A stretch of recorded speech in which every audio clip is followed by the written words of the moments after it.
파트너 김종석입니다. 새로워진 뉴스탑10입니다. 10위부터요. 9위, 8위, 7위, 6위 이렇게 카운트다운 형식으로 거꾸로 이제부터 주요 이슈를 하나하나 만나보겠습니다. 과연 오늘 저희가 선정한 금요일 뉴스탑10이 뽑은 1위를 과연 뭘지 예측하는 재미도 분명히 있을 것 같습니다. 그리고 오늘도 여러분의 댓글 기다립니다. 뉴스탑10 유튜브 생방송에 의미 있는 댓글 남기시면 저희가 소개도 하고 질문도 받아보겠습니다. 멀리 가지 마십시오. 1분 뒤에 바로 돌아옵니다.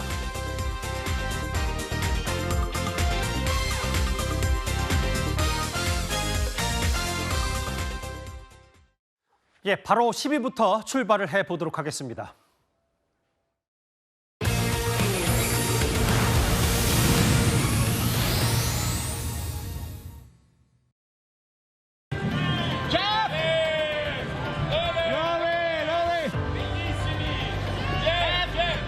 You beautiful.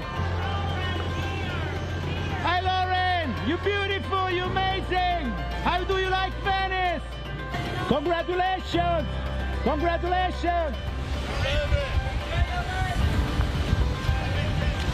What's the best thing in Venice for you? Look at this. Come on. It's an impossible city. It can't exist. And yet here it is. Thank you so much. Jeff, a kiss, a kiss.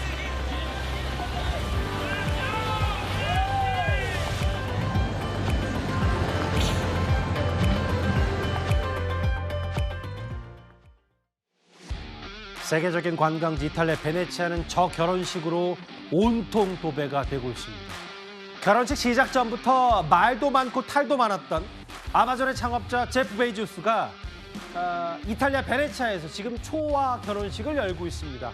제가 현재 진행형으로 말씀드린 건요. 이 결혼식이 무려 3일간 진행이 되기 때문입니다. 하나하나 짚어볼 텐데요. 먼저 허주연 변호사님. 정말로? 진짜로 600억 이상 쓴 게 맞는 거예요? 일단 추산으로는 그렇다고 하는데 지금 그럴 수밖에 없어 보이는 것이요. 예. 베네치아 전체를 통째로 빌렸다라는 얘기가 나올 정도로 그야말로 전체 베네치아를 결혼식 장소로 만들었다고 해도 과언이 아닙니다. 예. 현지에 있는 5성급 호텔 5곳을 모두 빌렸다고 하고요. 예. 그 항구들이 요트로 가득 찼다는 거예요. 왜냐하면 하객들이 200명에서 250명 정도 오는데 다 전 세계에서 유명한 부자들이거든요. 그러다 보니까 그들도 전용 요트를 타고 온다는 겁니다. 이들이 묵는 그 호텔이 1박에 무려 2천만 원 가까이 달하는 정말 상상을 초월하는 정도의 엄청난 고급 호텔이니까 이틀 동안의 숙박료만 하더라도 어마어마할 것 같다는 생각이 듭니다. 예. 그리고 이 하객들이 이 3일 동안, 그러니까 전야제, 분식, 피로연 이 3일 동안요. 예. 베네치아 곳곳에서 마음껏 수상 택시를 이용하고 식사를 하고 칵테일 파티를 하고 이럴 수 있도록 다 준비를 했다는 거예요. 예. 그러니까 도시 전체를 3일 동안 대여하는 만큼 그러게요. 600억 정도는 쓸 수 있을 것 같다는 생각도 듭니다. 적어도 600억입니다. 최소 600억. 사실 조금 여러분들의 기억을 상기시켜드리기 위해서 이런 초호화 재혼 전에 초대형 이혼도 있었어요. 사실은 빌 게이츠, 메린다 게이츠 이혼에는 미치지 못했지만 당시에 이혼 소송이 50이죠. 제프 베이조스, 맥키니 스콧. 당시 이 이혼만 하더라도 어마어마한 화제를 몰고 다녔는데 2박 3일 동안 다음 화면을 다시 한번 볼게요. 베네치아 전부에서 2박 3일간 전야제, 본식 피로연이 진행됩니다. 아까 그 하객용 최고급 호텔이 1박에 한 1,800만 원 전다고 했고요. 제가 가장 눈여겨봤던 게 바로 이 부분이에요. 지금 전용기만 개개인이 쓸 수 있는 비행, 전용 비행기만 무려 90여 대가 이착륙을 했다는데 다음 화면을 보겠습니다. 실제로 지금 이게 결혼식도 결혼식이지만 이른바 셀럽들이라고 하는 얼굴만 보면 알만한 전 세계적인 유명인들이 지금 총출동했어요. 전 세계에서 유명하다는 사람들은 아마 오늘부터 2박 3일 동안 다 베네치아에 있지 않을까 하는 생각이 듭니다. 예. 제가 이름만 대면 다 아실 거예요. 레오나르도 디카프리오 그리고 이방카 트럼프와 제러드 쿠슈너 부부도 갔습니다. 원래 예. 트럼프 대통령을 초대를 했는데 예. 사실 트럼프 대통령이 참석하는지도 굉장히 관심이었어요. 왜냐하면 계속해서 스킨십을 늘리고 있는 상황이었는데 일정상 참석을 못해서 예. 지금 딸인 이방카 트럼프 부부가 직접 직접 참석을 했다라고 하고요. 뭐 헐리우드 스타들 그리고 뭐 정재계 유명한 인사들 다 가 있습니다. 오프라 윈프리, 킴 카다시안, 올랜도 블룸, 빌 게이츠, 믹 제거, 케이티 페리 이런 이름만 들어도 알만한 유명 인사들이 모두 다 하객으로 참석했다고 하고요. 예. 또 눈길을 끄는 것이 미국 프로풋볼 선수로 유명하죠. 토니 곤잘레스 부부도 참석을 한다고 하는데 예. 또 이게 신부 산체스의 전 남자친구라고 하거든요. 이게 뭐 이른바 헐리우드 스타일이라고 해서 예. 뭐 헤어지고 나서도 친구처럼 잘 지낸다고 하는데 전 여자친구의 호화로운 결혼식에 또 아내를 데리고 참석하는 이런 모습도 상당히 눈길을 끕니다. 지금 보면 아까 쭉 나왔지만 뭐 트럼프 대통령을 대신한 건지 모르겠지만 큰딸인 이방카 그리고 오프라 윈프리 아까 쭉 화면으로 만나봤는데 뭐 킴 카다시안 배우까지 이렇게 쭉 아까 레오나르도 디카프리오의 모습도 잠깐 비춰졌었는데 모자를 쓰고 뭐 이런 유명인들도 참석을 했는데 저희는 아쉽게도 초대를 못 받았네요, 그죠? 예, 뭐 그 웃음은 다 무슨 의미입니까?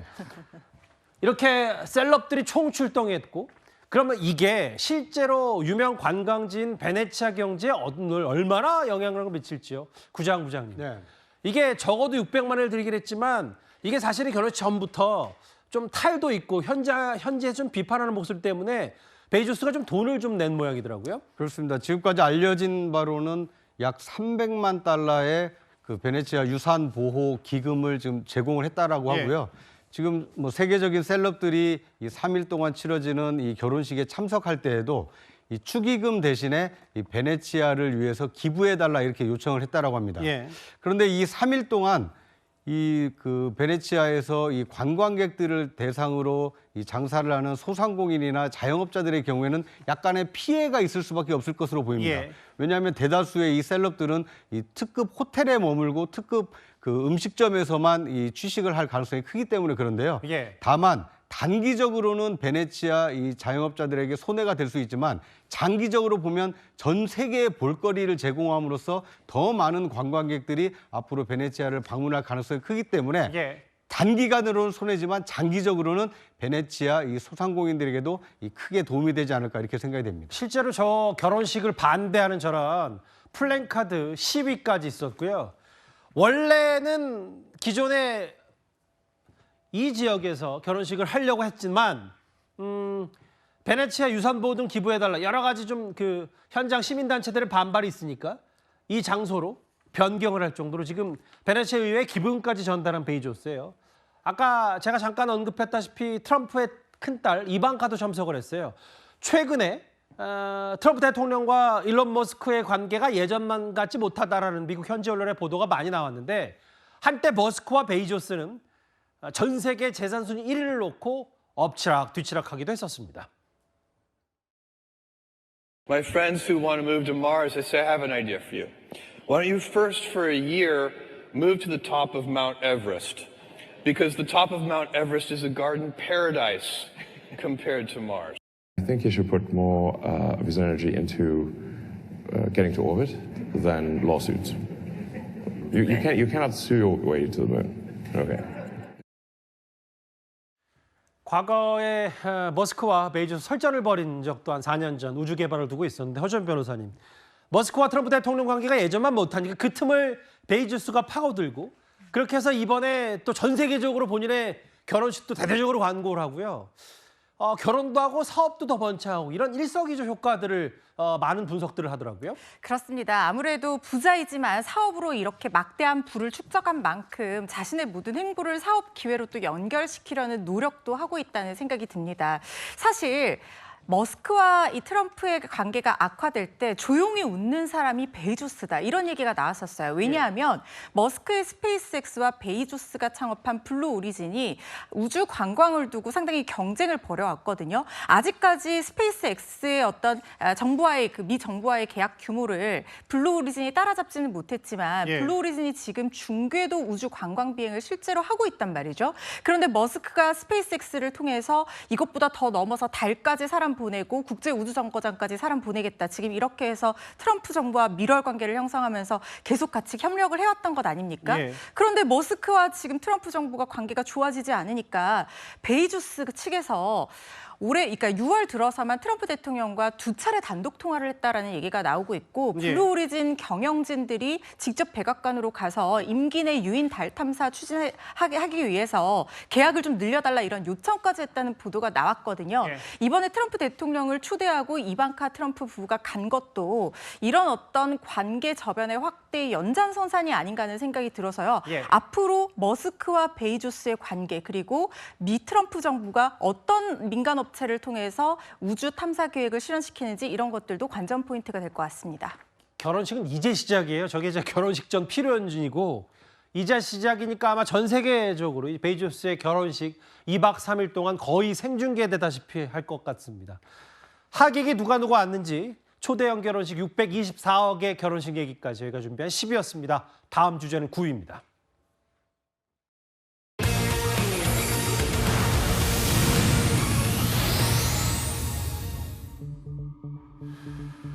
예, 저희 채널A가 단독으로 취재해서 알려진 이 사건입니다. 그 현장 모습부터 바로 보겠습니다.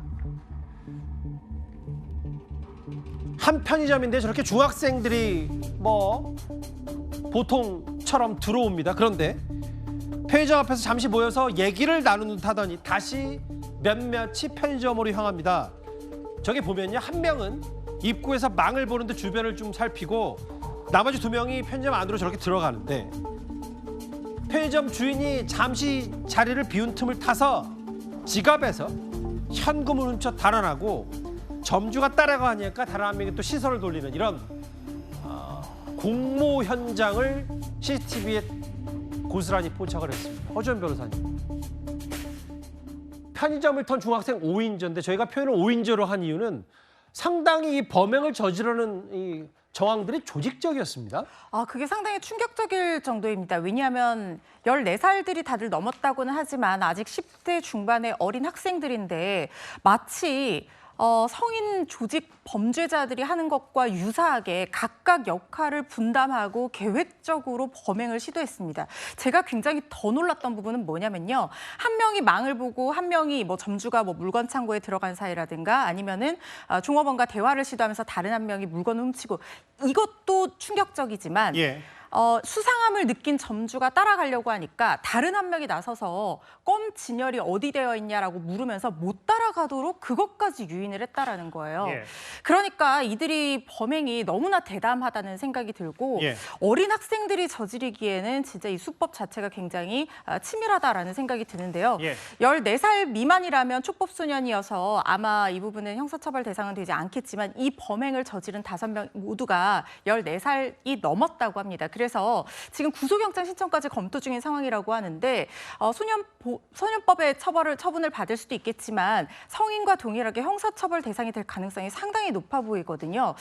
특히 지금 이렇게 조직적으로 하게 되면 일반 절도 미수가 아니라 특수절도 미수가 되는 것이고 또 실제로 60대 점주의 지갑을 강탈했다는 거예요. 그렇죠. 특수 강도죄까지도 적용할 수 있는 사항으로 보입니다. 그 부장님 이런 것 같아요. 그러니까 뭐 10만 원 혹은 뭐 14살 뭐 이런 부분보다 더 중요한 건 조직적이고 공모했다. 영상 아까도 보셨다시피 한번 내부 쓱 한번 둘러보고 나와서 논의한 다음에 몇 명 들어가고 주인이 의심하려고 하니까 다른 사람이 시선을 분산시키고 경찰 조사를 좀 해보면 모르겠어요. 이 5인조가 그 전에도 과거에 비슷한 행동들을 했다는 것도 분명히 밝혀내야 될 부분 같거든요. 그렇습니다. 지금 밝혀진 것만 해도 구로구, 강서구, 영등포구 여러 지역의 편의점을 돌면서 범행을 했다는 거 아닙니까? 예. 일단 조직적이고 계획적인 범죄 가능성이 높기 때문에 예. 이번 그 CCTV에 잡힌 저 몇몇 편의점만 실제로 범행이 있었는지 아니면 과거에도 이런 유사한 범행을 조직적으로 해왔는지 예. 이 수사 당국이 신속하게 밝혀낼 필요가 있어 보입니다. 그리고 저 중학생들이라 그런지 예. 지금 대한민국이 얼마나 CCTV로 방범이 잘 돼 있는 나라인지를 아직 잘 모르는 것 같습니다. 예.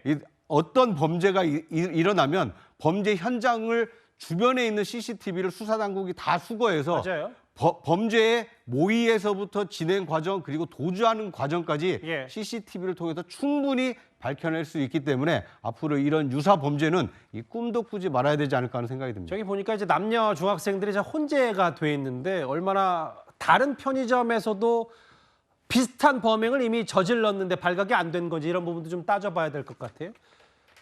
편의점을 턴 중학생 5인조 어제 저희 채널의 단독 보도였습니다.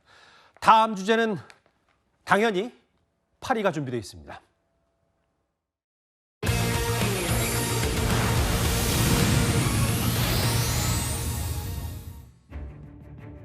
오늘 오전과 점심쯤에 서울 서초구 그러니까 교대 인근 쪽에 계셨던 분들 정말 깜짝 놀라셨을 겁니다. 한 공사 현장에서요. 이 도시가스가 노출이 됐는데 그로 인해서 지하철역 안에 있던 영무원과 시민들이 지상으로 긴급 대피하는 사고가 발생했습니다. 10시 50분경 지나가던 행인이 가스 냄새가 많이 난다고 신고가 들어와서 저희 소방이 출동하여 확인한 바 가스 냄새가 많이 났습니다. 평소에 이제 같은 시간에 출근을 했었는데 평소에 다르게 가스 냄새가 많이 나서 교대역 부근의 10번 출구 앞에서 연기 같은 가스가 상당히 심하게 누출이 됐고 또 가스 압력 소리가 굉장히 크게 들려서 좀 공포스러워서 제가 한 상황실에 가스 누출 신고를 했습니다.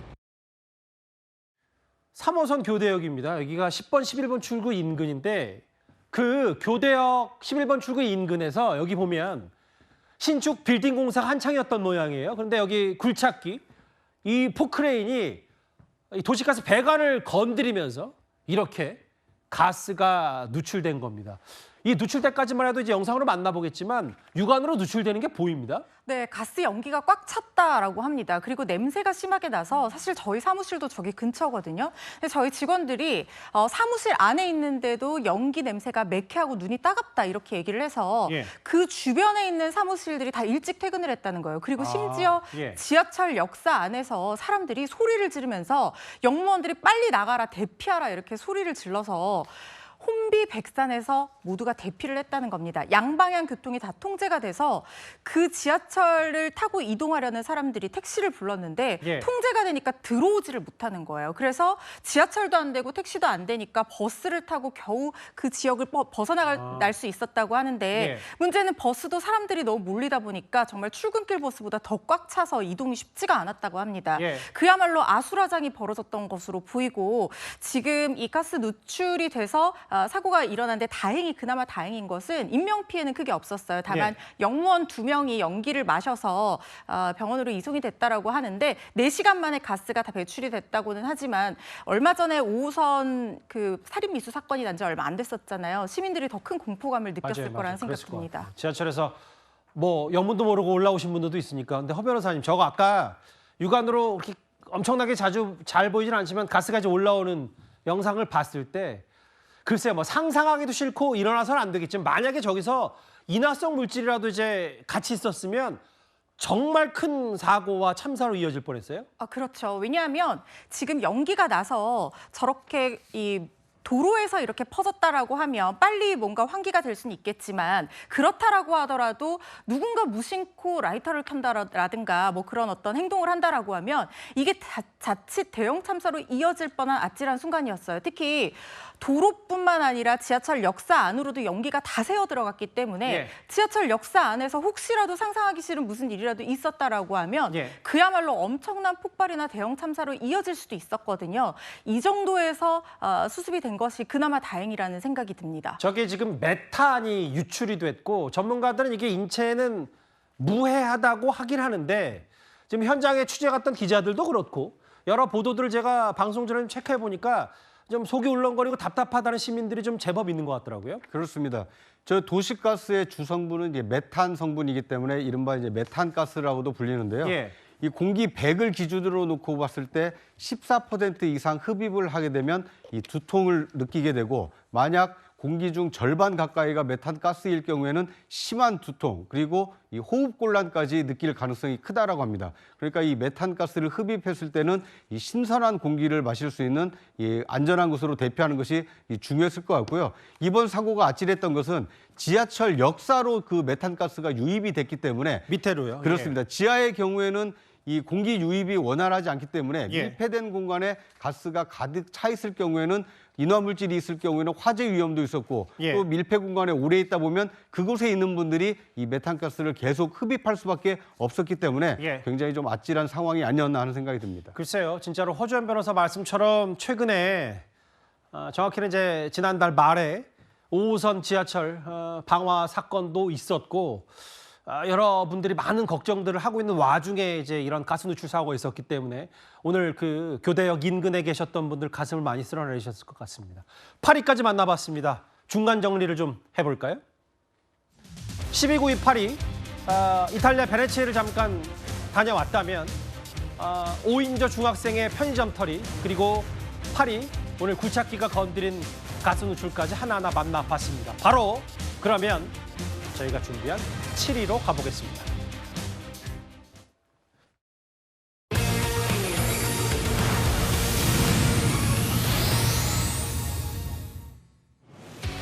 (7위의) 주인공은 이진숙 방통위원장입니다.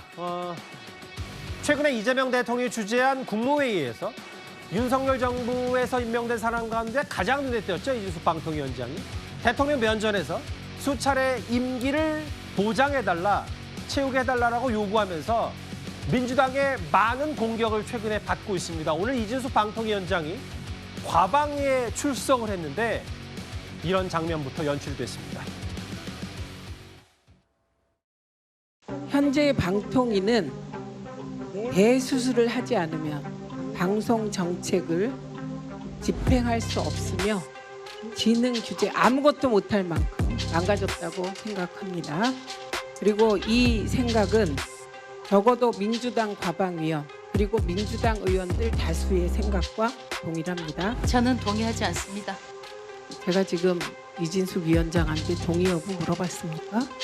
어디 끼어들어서 이러세요? 가만 계세요? 가만 계세요? 제가 말하고 있습니다.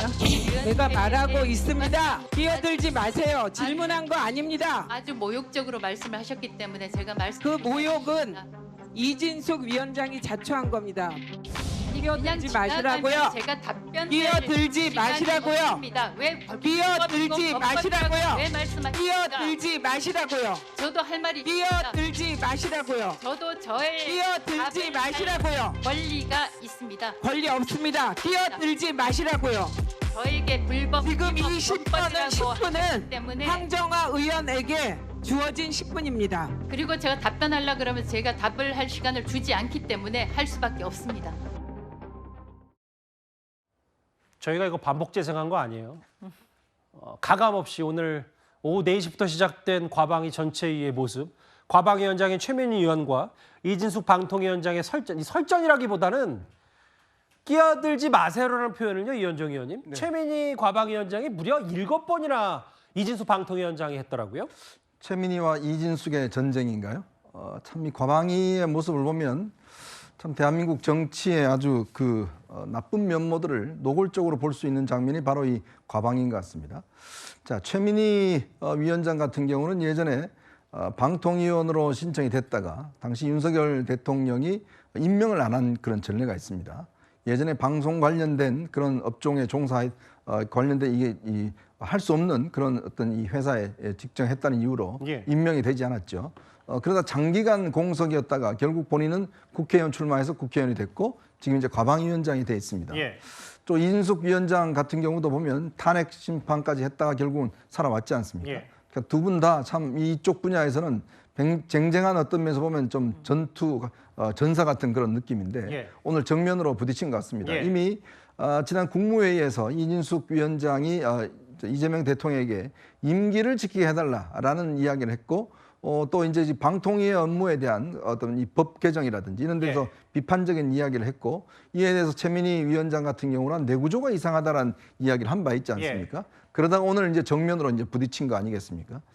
참 이런 공방을 보면 참 이게 이 아까운 시간에 저렇게 어떤 이 정말 서로 기싸움 이걸로 정말 이 중요한 사실 방송통신위원회가 굉장히 하는 일이 많습니다. 그럼요. 이게 뭐냐면 주로 이제 방송만 이렇게 부각되는데 중요한 통신 정책, 뭐 SKT 관련된 등등 이런 거 있지 않습니까? 통신 정책이라든지 뭐 OTT 정책이라든지 이러한 정책들을 여기서 결정해야 되는 중요한 기관이에요.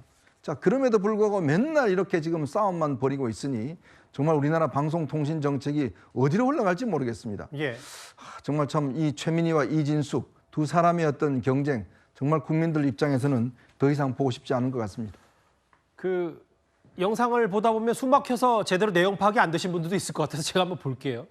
방통위가 아무것도 못할 만큼 망가졌다고 생각한다. 민주당 의원들 다수 생각이 동일하다고 했더니 동의 안 한다. 아니 내가 동의를 물어봤냐? 끼어들지 말고 가만히 계시라. 끼어들지 말라를 7번이나 했고 모욕적으로 말씀하신다. 그 모욕을 자초했다.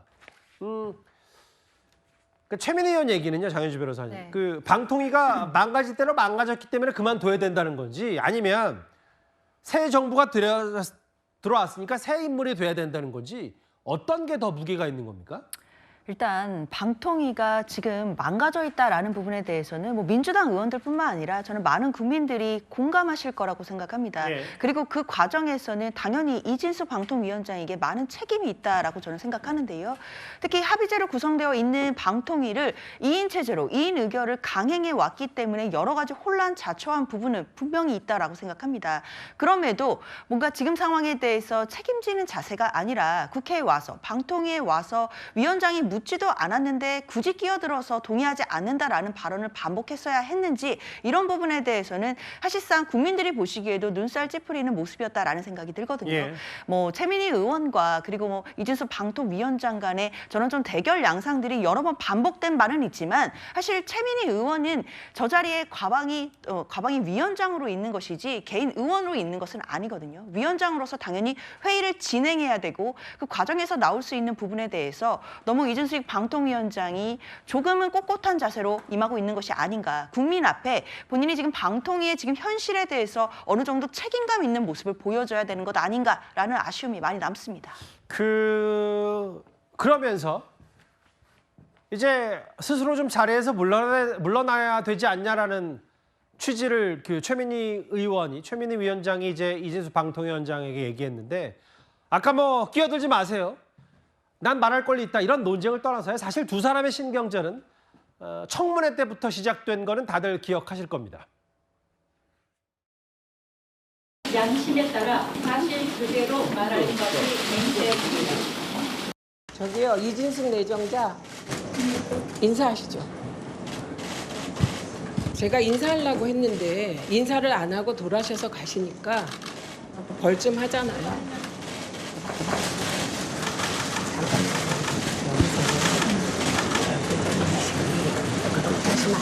저하고 싸우려고 하시면.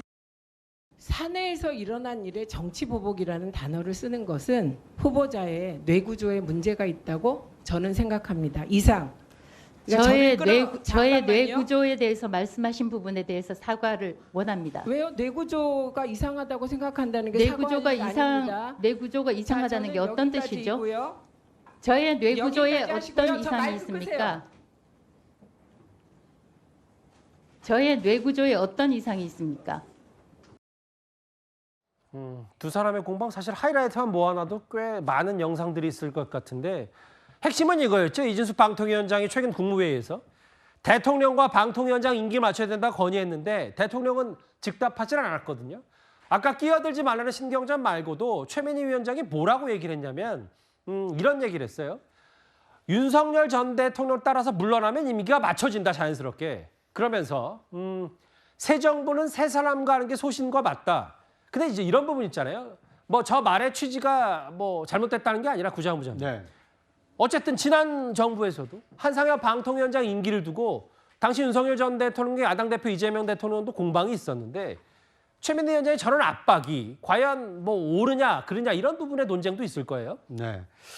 그러니까 이게 정권이 바뀐 것을 실감하게 하는 장면이 오늘 이 과방위의 저 회의 모습이 아닌가 하는 생각이 듭니다. 예. 그 이진숙 방통위원장의 경우에는 임명권을 행사한 사람은 분명히 윤석열 전 대통령입니다. 하지만 임기가 시작되자마자 바로 당시 야당에 의해서 이 탄핵이 됐고 헌재의 탄핵 심판 기각 결정으로 다시 복귀를 한 지 얼마 안 되는 상황입니다. 그러다 보니까 이진숙 방통위원장의 경우에는 자신에게 주어진 방통위원장으로서의 임기를 다 마치겠다. 그리고 한 발 더 나아가서 대통령의 임기와 방통위원장의 임기를 맞추는 게 어떻겠느냐. 예. 이렇게까지 제안을 한 겁니다. 그런데 지금 집권 여당이 된 민주당이나 지금 이재명 정부 입장에서는 예. 대선에서 정권이 바뀌고 새로운 대통령이 선출이 됐으니 새로운 방통위원장을 임명할 수 있도록 물러나 주는 것이 순리 아니겠느냐. 지금 이렇게 요구를 하고 있는 것입니다. 예. 자신의 임기를 보장해달라고 하는 이진숙 위원장과 대통령이 바뀌고 정부가 바뀌고 여당이 바뀌었으니 이제 자진 사퇴하고 새로운 방통위를 꾸릴 수 있게 물러나라, 사퇴하라 이렇게 요구하는 이 여당의 이 갈등이 이진숙 위원장의 사퇴 전까지는 계속될 수밖에 없는 이 악순환의 고리에 빠진 것이 아닌가 상당히 좀 안타까운 상황. 부부장 말씀을 좀 덧붙이면 근데 언젠가 누군가는 이런 고리를 끊어야 되잖아요. 전 정권이든 이번 현 정권이든. 그러니까 이것은 이 법제화가 좀 필요해 보입니다. 예. 왜냐하면 대통령이 임명하는 자리의 경우에는 예. 물론 대통령 임기와 상관없이 이 사법부의 독립 또는 검찰권의 독립을 위해서 이 검찰총장의 경우에는 임기가 보장이 됩니다만 예. 그렇지 않고 대통령과 정책의 일관성 또는 국정 운영 철학의 일관성을 유지하기 위해서 대통령과 코드를 맞추거나 또는 정책을 함께할 사람이 필요한 정부 산하기관 또는 정부 외부 기관의 경우에는 예. 대통령 임기와 또는 대통령이 새로 선출됐을 경우에는 이 자진 사퇴하도록 하는 조항을 만들어서 어떻게 보면 대통령 임기와 그 산하 기관 간의 임명권자의 그 뜻을 존중하도록 좀 바꿀 필요는 있지 않나 하는 생각이 듭니다. 근데 오늘 저 과방에서 설전이 벌어지기 전에 이런 일이 있었습니다. 최민희 의원실이 아예 방통위를 112 경찰에 신고했어요. 이유가 뭐냐? 아니 사무장비를 무단으로 폐기한다. 이게 방통위원회 과천에 있는 방통위원회 보니까 폐기업체 차량에서 몇몇 노트북과 모니터, PC가 실려 나간 모양이에요. 1시간 뒤에 현장 보전 명령 뒤에 경찰이 철수했다. 다음 화면을 볼게요. 박성미 비서관님. 네. 방통위 측의 얘기는 이거 3년 주기로 공문과 절차를 갖춰서 오래된 PC를 폐기하는데 문제 소지가 없다고 얘기했고 반면에 최민희 의원은 이거 불법 기록을 지우려는 가능성이 있다. 그래서 경찰에 신고를 한 것 같아요. 네, 그렇습니다. 아무래도 이제 전자문서 등이 담긴 PC를 대량으로 폐기하려고 했다라고 한다면 이제 이진숙 방통위원장이 어떤 본인의 지금 달라진 상황 때문에 그동안 했던 일들과 관련해서 자료를 폐기하려고 했던 거 아니냐. 그러니까 여러 가지 불법적인 일들을 행한 것 아니냐라는 비판과 의심이 제기되고 있는 상황 속에서 핵심적인 증거들을 무단으로 폐기하려고 했던 것 아니냐라는 점 때문에 신고를 한 것으로 보이고요. 이제 그 뒤의 상황을 보니까 경찰이 출동해서 현장 보존 명령을 내렸고 그러니까 결과적으로 보면 실제로 폐기된 장비는 다행히 없다라고 합니다.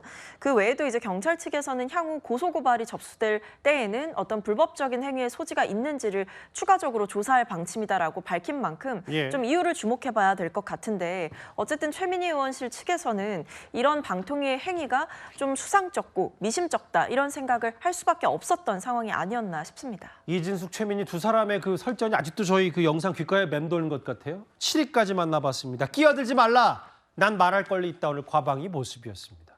그럼 다음 주에는 6위로 가보겠습니다.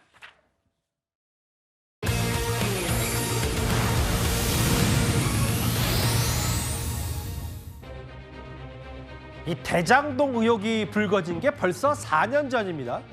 이재명 대통령도 대통령이 되기 전에 대장동 의혹으로 기소가 돼서 재판을 받고 있었지만 대통령이 취임을 하면서 심리는 중단된 상태죠. 오늘 민간업자들의 배임 혐의로 재판에 넘겨진 김만배 씨와 유동규 전 본부장에 대해서 검찰이 각각 징역 12년과 징역 7년을 구형했습니다. 지위의 고하를 막론하고 누구든 법 앞에서는 만인이 평등한다는 걸 보여줘야만 국민들이 이 법을 더 존중하고 엄하게 생각하지 않을까 생각됩니다. 지금 오늘 재판도 지금 주범이라 할 수 있는 이재명은 빠져 있고 그리고 지금 나머지 사람들이 재판을 계속 진행 중에 있습니다. 오늘 이제 마지막 거의 이제 막바지에 달았는데 다시 한번 국민들한테 죄송하다는 말씀을 드립니다. 일단 검찰이 재판부에 요청한 구형량부터 볼게요. 김만배 씨 징역 12년, 추징금 6,112억 원. 유동규 전 본부장은 징역 7년에 벌금 17억 원, 추징금 8억 5천만 원. 가장 많은 이득을 취한 수혜자 김만배 씨에게는 징역 12년을 구형했어요. 그렇습니다. 지금 민간업자들에서 대해서 구형이 나온 건데요. 그중에 예. 단연 김만배 씨에 대해서는 징역 12년이라는 중형도 구형이 됐고 지금 추징금 액수가 6,112억 원입니다. 사실은 사법 절차에서 그동안 역사에 보아본다라고 하더라도 추징금 액수가 6천억이 넘는 사건은 사실 굉장히 이례적일 만큼 이번 사건이 얼마나 검찰 입장에서도 그리고 법원 입장에서도 큰 사건이었는지를 보여주는 장면이라고 생각이 드는데요. 일단 민간업자들에 대해서 형이 선고된 것은 아니고 일단 구형이 된 것이기 때문에 아마 법원에서 선고가 할 때는 일정 부분 여기에서 좀 더 낮은 형이 선고될 가능성은 있다라고 보이기는 합니다. 예. 일단 민간업자들의 배임 등의 혐의로 지금 기소가 되었고 지금 구형까지 나온 상황이기 때문에요. 예. 최종적으로 판결이 어떻게 나오는지 이 판결문의 내용이 어떤지 이런 부분도 굉장히 중요한 포인트가 될 것 같고 예. 특히 유동규 전 본부장에 대해서도 지금 징역 7년에 나름의 중형이 지금 구형이 된 상황이기 때문에요. 예. 유동규 전 본부장도 이 대장공단 관련된 부분에 있어서 민간 업자들과의 사이에서의 나름대로 이 범죄 혐의점에 대해서 검찰은 중하다라는 부분들을 판단한 것으로 봐야 될 것 같습니다. 아까 저 화면 유동규 전 본부장 이제 저 결심 공판 출석하기 전에 뭐라 그랬냐면 이재명 대통령은 빠져 있고 주범이라고 할 수 있는 그럼 지금 나머지 사람들이 재판이 진행 중에 있다. 국민들께 죄송하다는 얘기를 했어요. 검찰은 가장 많은 이득을 취한 수혜자 김만배, 청탁을 들어준 핵심 고리 역할 유동규 이렇게 봤는데 다음 화면을 볼게요. 유동규 전 본부장이 오늘 결심 공판 최후 진술에서 뭐라 그랬냐면 이현정 의원님 저 한번 같이 보실까요? 이재명이라는 정치인을 알게 되고 그 사람의 정치적 성공을 위해 많은 범죄에 연루가 됐다. 저도 잘못한 책임이 있고 뭐 처벌 달게 받겠다고 하면서도 이재명 성공을 위해서 그랬다. 이 최후 진술을 이렇게 얘기했어요. 그러니까 지금 일단 뭐 선고가 나봐야 되겠지만 이재명 대통령이 예전에 이 또 대장동 사업을 가장 성공한 사업이다라고 이제 본인도 이야기를 했지 않습니까? 근데 지금 오늘 만약에 그러니까 검찰의 어떤 구형 내용대로 선고가 된다 그러면 예. 사실 성남도시개발공사에 막대한 손해를 준 사업이고 그것이 이제 지금 이번 구형을 통해서 이제 드러난 거 아니겠습니까? 예. 이제 그렇다면 만약에 지금 이제 이 관련자들은 이제 다 이제 이 선고를 받게 될 텐데요. 예. 문제는 이 관련해서 이제 핵심적인 어떤 당사자인 이재명 대통령과 정진상 씨 같은 경우는 이제 아마 재판이 진행될 겁니다. 그러나 이재명 대통령은 재판이 이제 중단되게 돼 있지 않습니까? 근데 만약에 이 재판이 예. 나름대로 이렇게 진행이 돼서 유죄가 확정된다 그러면 이게 과연 이제 이재명 대통령에 어떤 영향을 미칠까? 뭐 이런 부분들이 이제 정치적으로 굉장히 관심일 겁니다. 지금 대북 송금 사건도 마찬가지고 예. 또 공직선거법 위반 사건도 마찬가지고 지금 가장 메인이 되는 대장동 사건에서 만약에 이 정도의 어떤 배임 혐의가 법원에서 인정이 된다 그러면 예. 이거는 이제 이재명 대통령의 임기가 끝나면 바로 이 부분에 대한 이제 재판이 바로 진행이 될 것이고 예. 또 공범들이 만약에 유죄가 확정이 된다 그러면 비슷한 어떤 상황들을 벌어지는 거 아니겠습니까? 예. 그러니까 그런 상황이기 때문에 결국 이게 이번에 보니까 김만배 씨에게 6천억이 넘는 지금 추징금이 구형이 됐다는 것은 이 대장동 사업이 결국은 성남 시민을 위해서 한 게 아니라 결국은 이 특정인의 이득을 위해서 했다는 것이 법원에 인정됐다는 그런 의미가 있을 겁니다. 일단 뭐 검찰이 구형을 한 거고 법원이 이 추징금을 얼마나 받아줄지 혹은 징역 12년을 뭐 어느 정도까지 1심 판결로 내릴지는 모르겠지만 검찰의 시각은 이거 봐라. 대장동 사업은 민간업체들 배불리기 위해서 대장동 주민들의 혹은 성남시에 많은 피해를 끼쳤다라는 게 검찰의 시각입니다. 근데 박성미 서관님, 아까 이현정 의원도 말씀하셨던 이런 부분이 있을 거예요. 왜냐하면 이건 일방적인 유동규 전 본부장의 주장이긴 한데 그 사람의 정치적 성공을 위해 많은 범죄에 연루했다. 이게 그 최후 진술에서 뭐 잘못을 인정하면서 이런 얘기를 했거든요. 근데 사실 저는 별로 유의미한 얘기는 아니라고 생각합니다. 말씀해 주신 대로 이제 본인의 주장이고 어떻게 보면 불리한 상황에 처해 있는 개인으로서 이재명 대통령을 방패막이 삼은 게 아닌가라는 생각이 드는데요. 결과적으로 이제 그 사람의 정치적인 성공을 위해서 많은 범죄에 연루됐다라는 것은 마치 이 대통령이 그 전에 지시를 했거나 아니면 고의적으로 이제 모른 척을 하고 있다라는 주장을 하기 위함인 것 같은데 예. 결과적으로 보면 이제 유동규 씨 자신이 어떤 행한 일들에 대한 처벌을 피하기 위해서 혹은 조금이라도 감경하기 위해서 예. 이재명 대통령이 배후에 있었기 때문에 본인이 그렇게 할 수밖에 없었다라는 식의 주장을 하는 것에 불과해 보여서 뭐 재판 결과를 지켜보시면 알 것 같습니다. 그런데 실제로 이런 게 있었어요. 최근에 이재명 대통령이 취임 후 처음으로 호남을 찾아서 광주 현장 민심을 듣고 여러 뭐 지자체장과 청취하는 와중에 대장동이라는 단어를 언급한 바가 있었습니다. 그 목소리도 직접 한번 들어보겠습니다. 담보 방법을 잘 만들어야 될 것 같아요. 이제 못 믿거든요. 그래서 정부 당국자 입장이 바뀌면 또 제가 또 마음이 변할지도 모르잖아요. 이제 이렇게 하면 안 되니까 SPC 구성할 때 우선 처분 이익 취득권을 무한군이 갖는 걸로 이렇게 하면 되죠. 원래 그렇게 하는 거예요. 이걸 제가 SPC 전문이잖아요. 대장동. 내가 뭘 해먹는 전문이 아니고. 예? 그래서 거기는 처분 권한을 그쪽이 우선권을 갖는 걸로 뭐 이런 식으로 설계하면 돼요. 이제 본인 지자체장 성남시장도 했고 뭐 경기도지사도 역임했으니까 그 SPC 관련 행정 절차에 대한 대장동 얘기를 하면서 좀 웃음을 보였던 얘기도 한번 봤어요. 그 김경 대변인님, 어쨌든 대장동 재판은 취임 후 중지가 돼 있고 대장동 재판뿐만 아니라 추후 지정이라고 해서 뭐 허위 사실 공표, 공직선거법 위반 이런 거 지금 위증 교사까지 다 추후 지정이 돼 있는 상태거든요. 네. 아무래도 대통령이 됐는데 선거 과정에서 헌법 84조 관련해서 논쟁이 있었습니다. 결국은 내란죄와 외환죄를 제외하고서는 형사소추되지 않는다 이 부분에 대해서 논란이 있었는데 민주당이나 이재명 당시 후보 측에서는 소추 중에서 재판까지 포함되기 때문에 본인이 대통령이 되면 재판이 중지된다 그렇게 얘기했습니다. 아쉽게도 바람이 불기 전에 사법부가 재판을 중지시켰습니다. 바람 불기 전에 풀이 누웠다고 볼 수 있는데 저는 방금 이재명 대통령께서 지금 지역 행사 가셔가지고 대장동을 그렇게 언급하시는 걸 보면서 저는 조금 느낌이 모르겠습니다. 제가 뭐 국민의힘 관계자라서 그런지 그렇게 따라 웃을 수 있는 상황은 아닌 것 같습니다.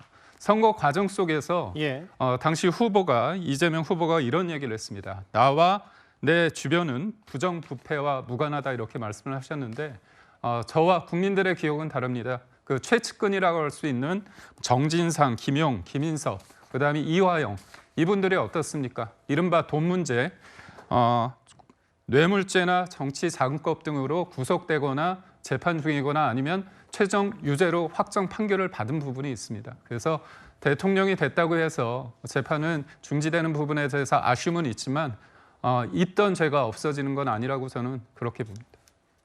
오늘 각각 김만배 씨와 유동규 전 본부장에게 징역 12년과 징역 7년을 구형한 검찰 오늘 대장동 민간업자 재판의 결심 공판 얘기를 저희가 준비했습니다. 다음 주에도 이 주제로 이어가 보겠습니다. 바로 만나보겠습니다.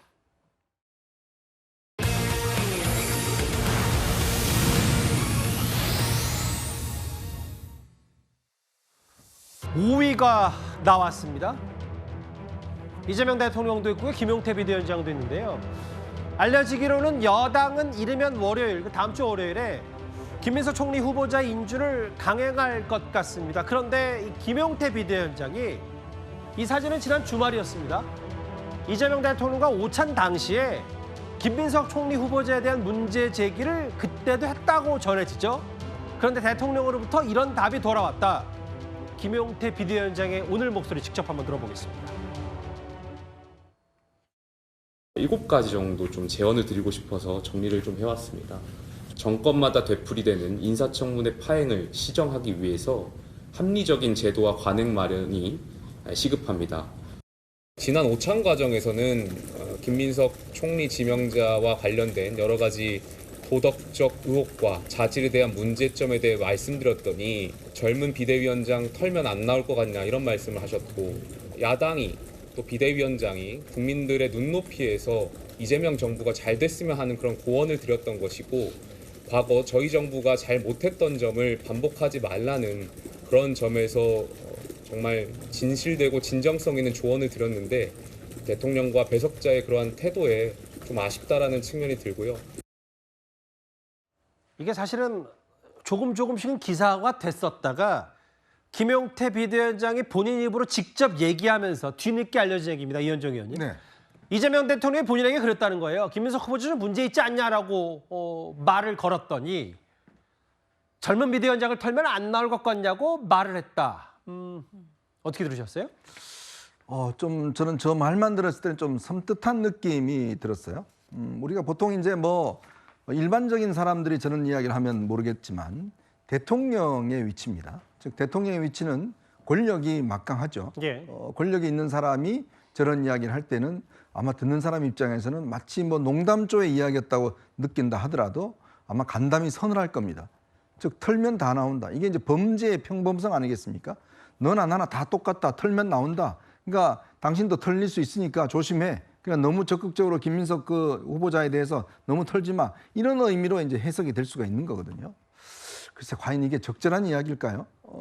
결국은 이제 이걸 아마 들은 김용태 위원장도 본인도 아마 뭐 모골이 송연했을 것 같아요. 만약에 예를 들어서 예. 대통령이 권력을 이용해서 뭐 김용태 후보자를 지금 한다 그러면 실질적으로 지금 이루어지는 게 보면 이 인사청문회에서 주진우 의원이 지금 가장 앞장서서 이제 지금 김민석 후보자를 많이 공격을 하고 있잖아요. 의혹 제기를 제일 많이 했죠. 많이 하죠. 자, 그러니까 이제 이 주진우 의원에 대한 공격들이 지금 엄청나게 들어가고 있어요. 예. 더군다나 지금 주진우 의원의 어떤 아들에 대한 그 돈을 이제 할아버지가 증여했다는 거에 대해서 이거 이제 아마 고발을 당해서 지금 공수처 수사를 지금 받는 상황입니다. 바로 이런 거죠. 탈탈 틀린다는 게 과연 인사청문위원이 예를 들어서 그 문제에 대해서 질의하고 하는데 오히려 공격을 그 인사청문위원을 지금 여당이 공격하는 거 아니겠습니까? 예. 그 사람을 공격해서 결국은 공수처 수사까지 지금 진행되게 만드는 거라면 예. 이 앞으로 누가 정말 앞으로 장관들 나오는데 인사청문회 할 때 앞장서서 공격을 하겠어요? 털면 다 털리니까 그럼 당신도 조심해? 라는 이야기일 텐데 글쎄요. 저는 이거는 다른 사람은 모르겠지만 대통령의 권력을 가진 분으로서 대통령 이런 이야기 했다는 거 저는 이거는 굉장히 이 어려운 그런 상황으로 아닌가라는 생각이 듭니다. 장 변호사님, 대통령이 가진 어마어마한 권력이 있다면 근데 그거를 90년생 35살의 젊은 비대위원장을 털면 안 나올 것 같냐라는 농담 섞인 말이 김용태 비대위원장 농담을 안 들렸다는 거잖아요. 글쎄요, 이거는 받아들이기 나름이 아닐까라는 생각도 해봅니다. 물론 김용태 비대위원장이나 또 일부 국민들이 보시기에는 굳이 저런 말을 했어야 됐나라고 생각하시는 분도 있을 수 있겠다라는 생각은 듭니다. 예. 그렇지만 이재명 대통령의 의도는 사실상 뭐 김용태 비대위원장을 압박하기 위한 것이었다라고 보이지는 않고요.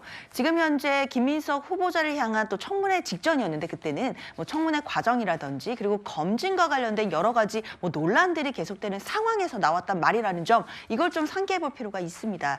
그러니까 사실 여야를 떠나서 뭐 공수가 교대될 때마다 서로 간의 이야기는 바뀌고는 있지만 결국 우리나라의 청문회 제도에 조금 문제가 있다라는 점에서는 많은 분들이 좀 문제의식 갖고 계시거든요. 예. 후보자에 대한 자질을 검증하는 것보다는 도덕성 검증이라는 미명하에 사실상 인생을 다 털어보자 뭐 이렇게 되는 건 바람직하지 않다라는 이야기들이 있어 왔거든요. 예. 그런 차원에서 사실상 공직자들에 대해서 그리고 정치인들에 대해서 동일한 잣대로 동일한 기준점을 댄다라고 한다면 예. 사실상 어떤 정치인도 여기서 떳떳할 수 있겠느냐, 자신이 있겠느냐 이런 부분의 차원에서 이야기인 것이지 예. 뭐 김용태 비대위원장 한 명을 향한 이야기는 아니지 않았을까라고 생각합니다. 그러니까 털면 안 나올 것 같냐라는 취지가 뭐 직접 이재명 대통령이 했다고 이제 김용태 회장이 얘기하니까 적절하지 않다라고 본인이 얘기를 했는데 뭐 대통령실은 아직 뭐 이거에 대해서 별다른 얘기가 없고 뭐 이것도 진실 공방이 있다면 또 한번 들어봐야 되겠죠. 대통령실 입장도.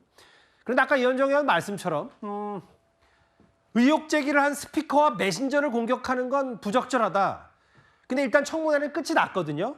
민주당에서는 주진우 의원의 병역 의혹을 오늘 다시 한번 제대로 제기할 것 같습니다. 윤석열의 부동시 그리고 어떤 분은 급성 간염으로 군대 면제받고 이런 분도 계시지만 고등학교부터 질병 알아서 지금까지 치료받고 있습니다. 어떻게 개인 프라이버시 얘기를 할 수가 있습니까? 주진우 의원이 술을 즐긴다라는 건 이미 공견한 사실입니다. 32년째 치료 중이라는 주진우 의원의 B형 간염 바이러스는 참 희한합니다. 병역은 면제받고 검사 임용에도 문제없고 술을 즐겨도 되는 그야말로 효자 바이러스가 아닐 수 없습니다. 이제 김민석 후보자를 주진우 의원이 의혹 제기를 했다면 또 주진우 의원의 의혹 제기는 강두구 의원이 계속하고 있는데 오늘 아예 이제 청문회는 끝이 났고 이제 본격적으로 강두구 의원도 팔을 걷어붙여서 주진우 의원 의혹 제기를 하려고 하는 것 같아요. 아예 김기웅 대변인 주진우 의원이 나 병무자료 치료자료가 공개할 테니까 김민석 후보자 얘기했더니 아예 강두구 의원 얘기는 지금 술도 즐기는 주진우 의원이 간염이 말이 되냐라면서 오늘부터는 이제 주진우 의원 검증할 모양인 것 같아요. 그러니까 김민석 후보자가 청문회가 끝났지만 그럼에도 불구하고 떳떳하다면 예. 국민을 대상으로 언론을 통해서 충분히 납득을 시킬 수 있습니다. 그렇지만 민주당에서 청문회를 국민의힘이 뭐 도망을 가서 우리는 자료를 공개하고 싶었는데 못했다. 이런 식의 궤변을 쏟아내지 않고 있습니까? 그러다 보니까 주진우 의원께서는 본인도 여러 가지 당신들이 의혹 제기하는 부분에 대해서 나도 자료를 공개하겠다. 그러니까 김민석 후보자도 이 정도, 최소한 이 정도는 국민들을 위해서 공개하는 게 최소한의 도리 아니냐 이렇게 말을 했습니다. 그러니까 어떻습니까? 김민석 후보자는 꿀먹은 벙어리가 되고 민주당 의원들이 공개적으로 문제를 제기하고 있습니다. 앞으로 청문회가 있기 전에 청문위원들을 다 청문해야 될 상황이 됐습니다. 기자들도 의혹 제기를 하고 있는데요. 기자들도 다 소위 말해서 이재명 대통령의 말처럼 탈탈 털면 되는 거 아니겠습니까? 제가 볼 때는요. 지극히 잘못된 처사입니다. 사실관계는 제가 볼 때 주진우 의원이 알아서 대처하면 되겠지만 이 본질은 김민석 후보자가 총리로서 자격이 있는지의 여부, 그리고 무엇보다도 객관적인 자료가 없는 상태에서 이 부분에 대해서 본인이 말로 다 소명했는데 말이 아니라 국민들은 어떤 객관적인 자료가 중요하다고 생각하는 겁니다. 사실상 좌표를 찍어서 문제를 제기하는 이런 청문위원을 공격하는 것은 이제까지 청문 역사상 한 번도 없던 새로운 어떤 미증류의 신기원을 민주당이 이룩하고 있다 이렇게 봅니다. 미증류, 뭐 신기원 이런 표현 쓰셨는데 이거 어떠세요? 박성민 소관 생각은 어떠세요? 이제 오늘 본격적으로 또 주진우 의원 의혹 제기를 하는 거예요, 민주당은? 글쎄요, 뭐 일단 일부 의원들께서 제기를 하고 계신 내용이기 때문에 좀 추이를 살펴봐야 되겠다라는 생각은 들고요. 아마 이제 그런 게 좀 의심스럽다라는 생각은 하시는 것 같습니다. 이게 보면 이 병무청에 공개가 되어 있어요. 사실 이 의원들 같은 경우에는 병역 관련해가지고요. 근데 이 공직자 병역사항을 들여다보면 이 주진우 의원이 이제 94년 10월에 첫 신검을 받았을 때는 3급 현역 판정을 받았는데 이제 그 뒤로부터 5개월 뒤에 그러니까 그 다음해인 3월에는 간염을 이유로 사실상 면제에 해당하는 5급 판정을 받게 된 겁니다. 그러니까 일단 5개월 만에 그게 가능한가라는 의문을 사실은 제기하는 것도 있는 것 같고요. 또 한편으로는 이제 급성 간염으로 병역 면제를 받은 게 아니라 당시 그러니까 주진우 의원이 이 5급 판정을 받을 시기에는 급성 간염 같은 경우에는 이제 면제 사유가 되지 않고 그냥 만성 간염일 경우에 이제 면제 사유에 해당한다라는 거거든요. 그렇기 때문에 이게 일단 그 5개월의 시간 이후에 어떻게 그걸 갑자기 바뀔 수 있느냐라는 의혹을 제기하는 것이고 또 동시에 이제 어쨌든 주진우 의원께서 의정 활동을 하시면서 뭐 여러 사람들과 자리가 있지 않겠습니까? 그 자리에서 이제 술을 드신다라는 이야기를 여당 의원께서 알고 계시다 보니 이런 부분들에 대해서 정말 그 정도로 심각한 병이 있다라고 한다면 과연 그런 식습관을 유지할 수 있느냐라는 물음을 제기하고 있는 상황인 것 같습니다. 뭔가 이제 2라운드로 가보려고 하는 여러 정치권의 공방이 있는데 일단 주진우 의원은 뭐 내 거 다 공개할 테니까 김민석 후보자도 이거 자료 하나도 안 내고 증인 하나도 없었던 청문회 말고 내놔라라고 하는데 일단 뭐 김민석 후보자에 대한 인준은 다음 주 월요일에 이루어질 것 같거든요. 그런데 야당에서 이건 거짓 해명이다라고 의혹 제기하는 게 또 하나 추가로 있습니다. 김민석 후보자가 인사청문회에서 뭐라 그랬냐면 그 강모 씨 소유의 오피스텔에 무상으로 거주했던 건 아니냐는 의혹 제기에 김민석 후보자가 뭐라 그랬냐면 본인이 외국에 머물 때 우편물 등을 받기 위해서 주소를 등록했던 곳이라고 해명했거든요. 그런데 이런 사실도 알려졌습니다. 저희가 해외에 있을 때 우편물 수령을 위한 주소였던 것으로 주소지가 여전히 강 씨 주소지에 살았던 본인 주민 등록이 있는데도 나 거기 안 살았다고 그리고 나 그때 해외에 있었다고 이렇게 거짓말을 해요. 근데 그 시기에 한국에 있었고 그다음에 모든 가족들 주소가 다 거기로 돼 있어요. 그래서 물었습니다. 그러면 그때 강 씨 오피스텔에 신세 지고 있었던 게 아니면 실제 주소는 어딘가요? 그거조차 못했습니다. 그 주소 아니고 딴 주소를 말로 대는 거조차 못했어요. 그러니까 뭐 여러 취재와 혹은 야당의 얘기는 해외에 있을 때 우편물 수령하는 주소 그 왜 강모 씨 소유의 오피스텔에 전입했냐라고 했더니 그런데 해외에 있지 않고 국내에 있었다라는 얘기. 그 다음 화면을 볼게요. 그리고 실제로 판결문에도 강모 씨 소유의 오피스텔에서 불법 정치자금을 20차례 받았다라는 얘기가 있으면 해외에 있을 때 주소만 그냥 걸어놓은 거 아니냐라는 뭐 거짓 해명 논란 때문에 오늘 야당에서도 또 많은 얘기를 했어요. 그러니까 저는 그 김민석 후보자가 말을 굉장히 어떻게 보면 차분하게 디테일하게 잘 합니다. 그러다 보니까 국민들이 봤을 때는 그럴 수 있겠구나 그런 생각을 합니다.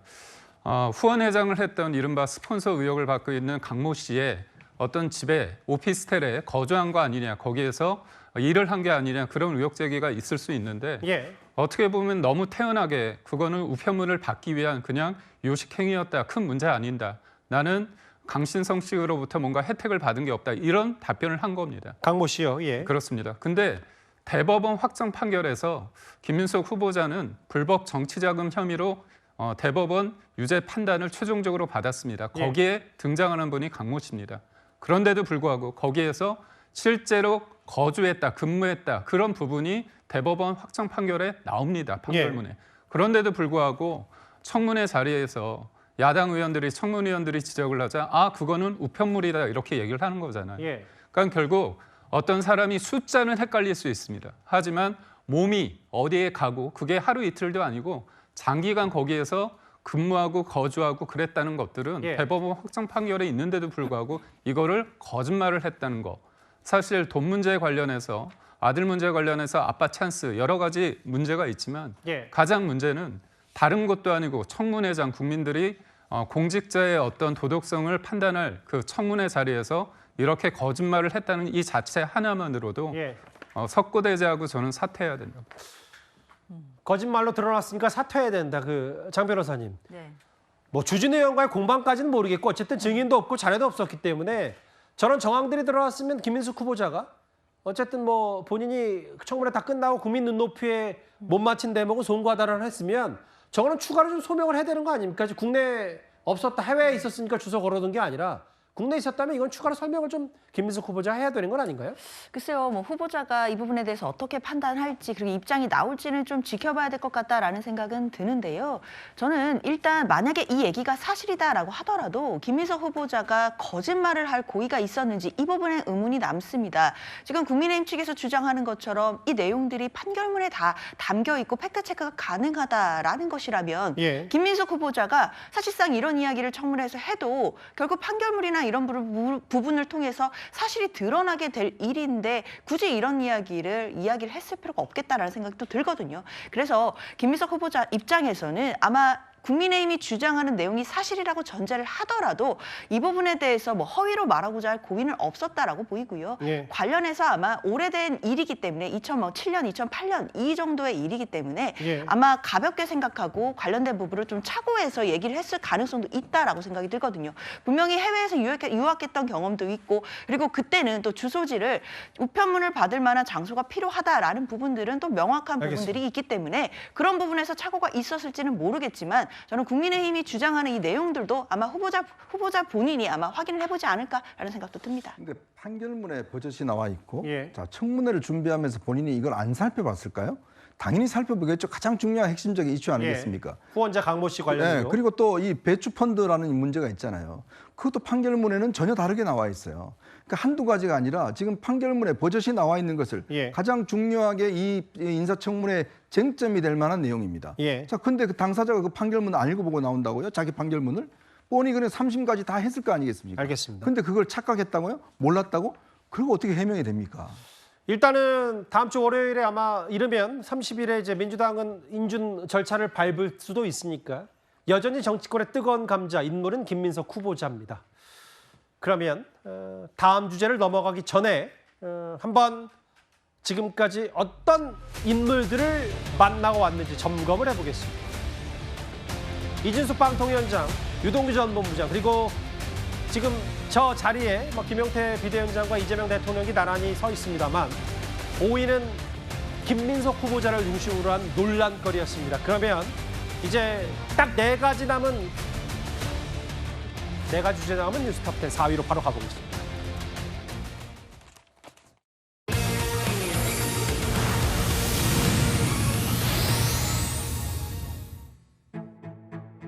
내일 오전에 윤석열 전 대통령이 특검 출석을 앞두고 있습니다. 전날인 그런데 오늘 배우자인 김건희 여사가 아산병원에서 퇴원을 했는데요.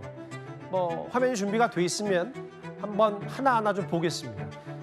다소 흔들리는 뭐 이제 갑자기 이제 포착이 된 윤 전 대통령 부부기 때문에요. 휠체어를 탄 채로 저 검은색 승합차에 김건희 여사가 타고 저렇게 윤석열 전 대통령이 직접 휠체어를 밀었습니다. 이현정 의원님.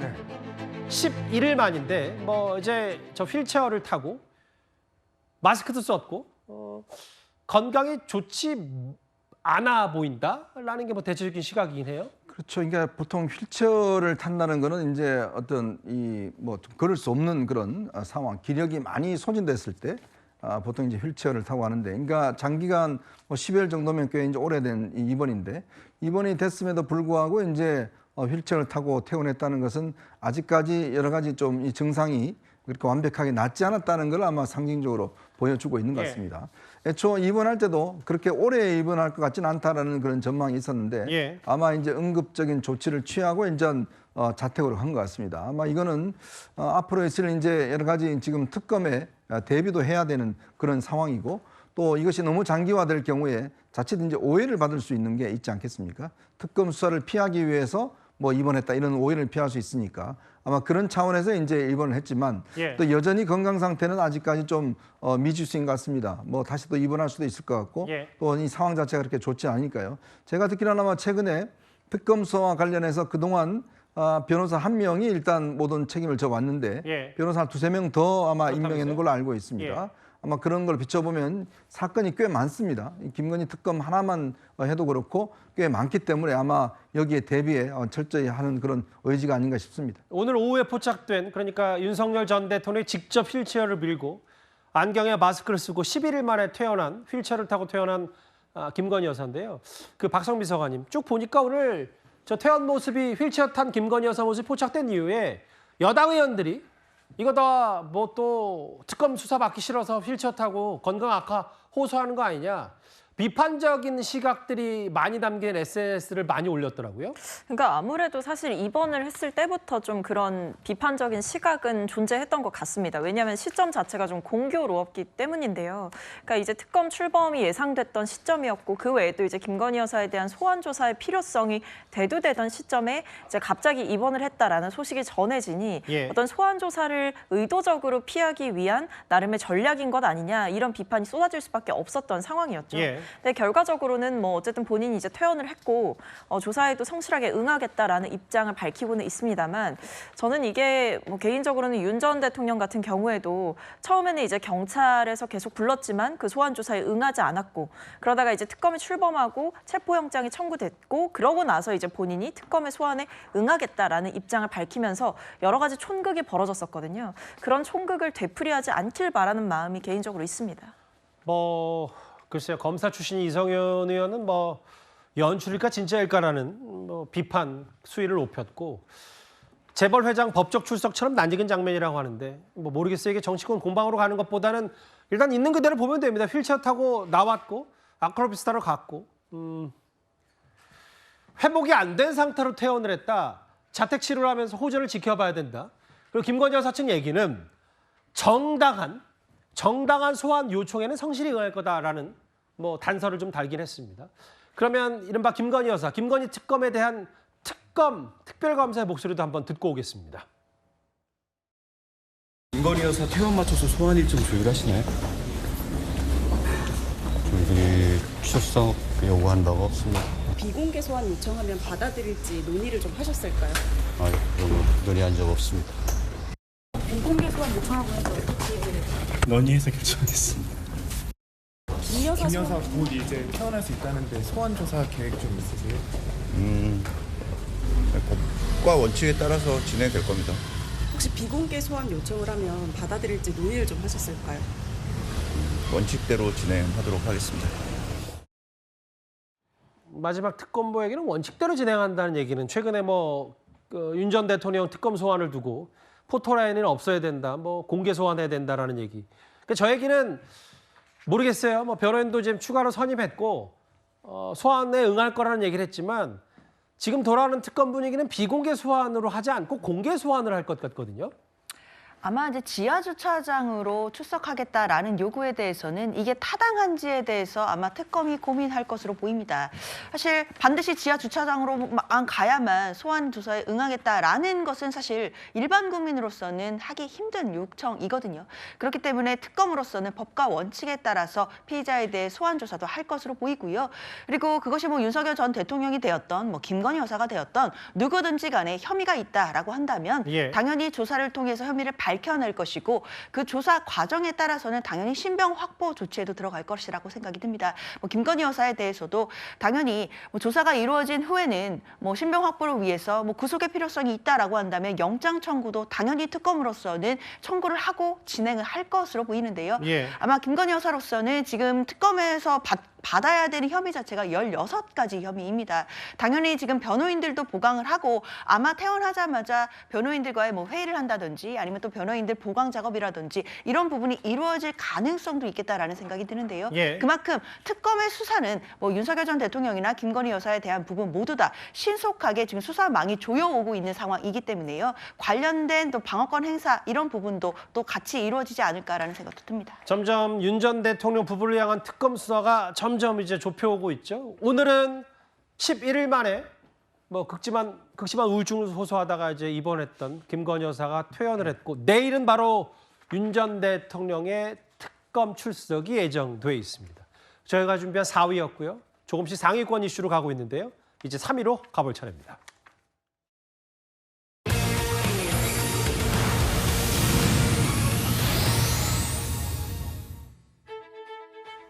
지금 치솟다 못해서 불이 타고 있는 서울 집값입니다.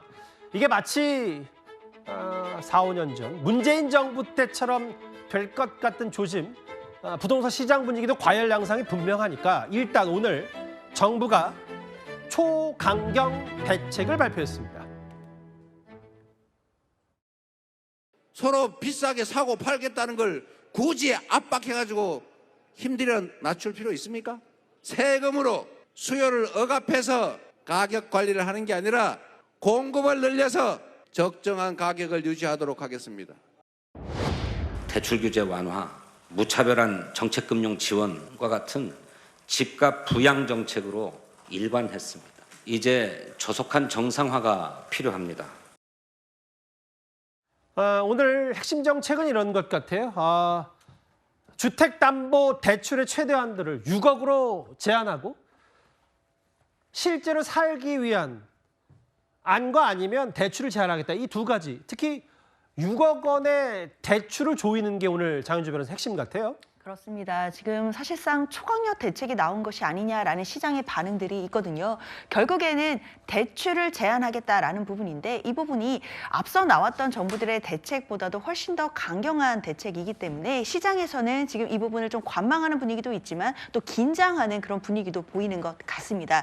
그렇기 때문에 지금 서울시 부동산 가격, 특히 수도권과 서울의 부동산 가격들이 너무 오르고 있는 추세고 말 그대로 불장이 계속되고 있다라는 이야기들이 나오거든요. 뭐 마포나 성수 같은 데는 지금 굉장히 상승폭이 높아지고 있기 때문에 관련해서 시장에서도 이 부분에 대한 우려가 계속 나오고 있는 상황이었습니다. 그렇기 때문에 이재명 정부에서도 이 부분과 관련된 대책이 나온 것으로 봐야 될 것 같고요.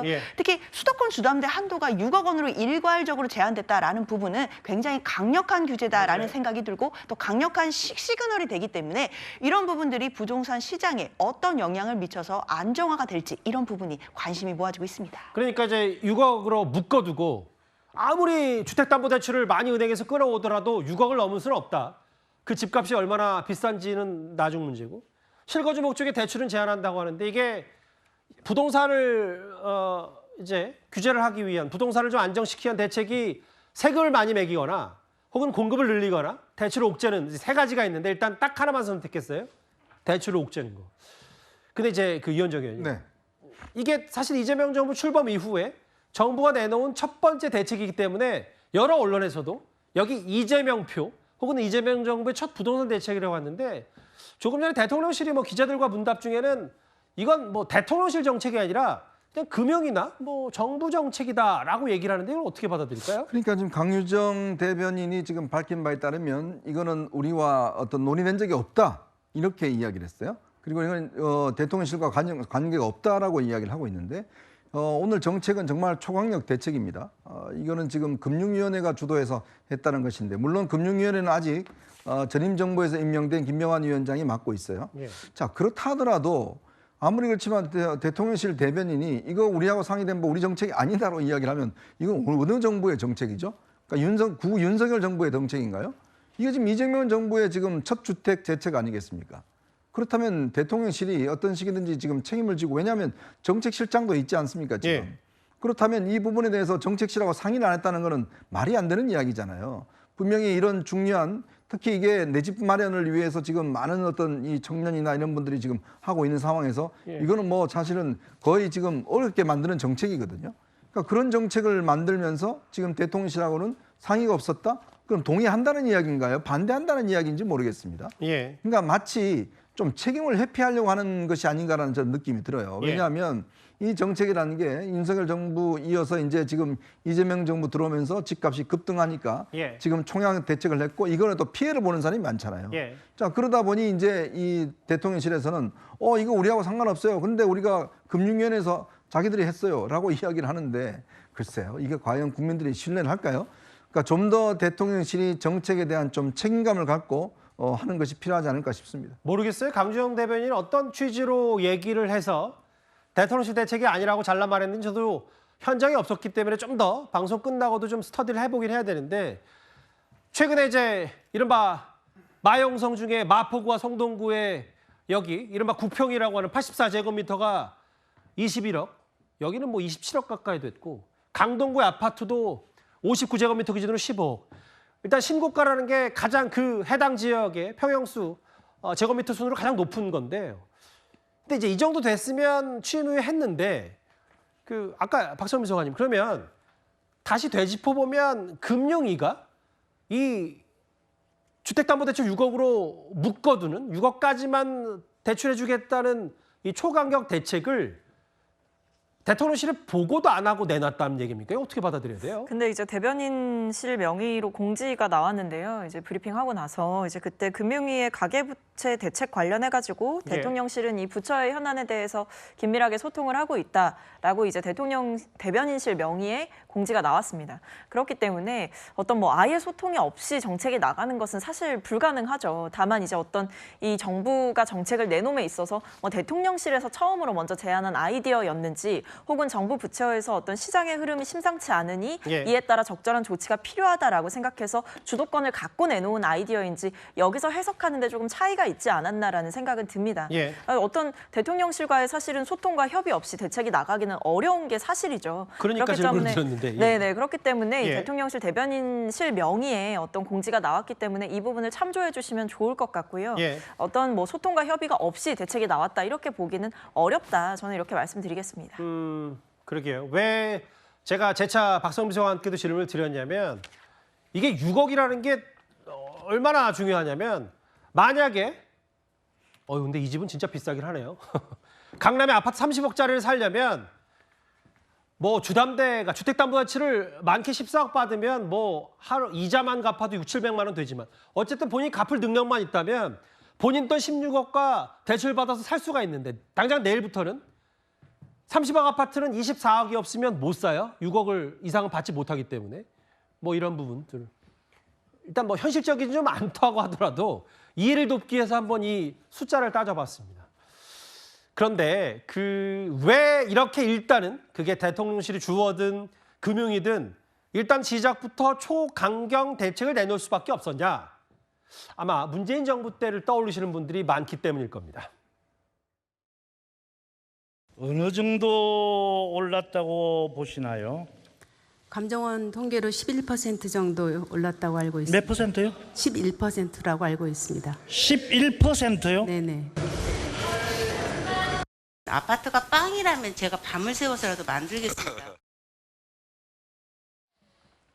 실제로 이재명 대통령의 당선이 유력해지는 그 시점부터 사람들이 좀 학습 효과가 있어서 그런지 시장에서는 좀 반응이 있었어요, 실제로. 왜냐하면 진보 정부가 들어서면 집값이 오른다는 여러 얘기 때문에.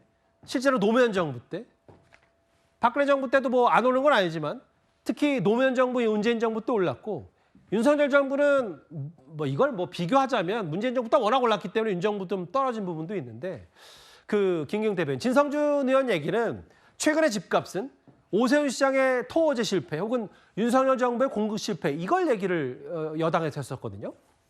좋은 것들은 본인들이 다 잘했고 못한 거는 전 정부 탓이고 국민의힘 소속의 지자체 장 탓입니까? 그게 아닙니다.